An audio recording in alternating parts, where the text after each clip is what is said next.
の焚き火台、たったこれだけですね。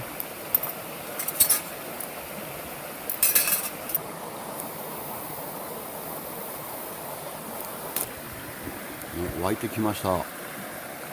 いい具合に沸いてますね。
ですね、前はこれパクグリルシリーズで作ってたんですけど、ネーミング変えてあれですね、秘密のダディグリルですね。まあ焚き火台ですね。ポケットにも入るコンパクトサイズの焚き火台、たったこれだけですね。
しょ。沸いてきました。いい具合に沸いてますね。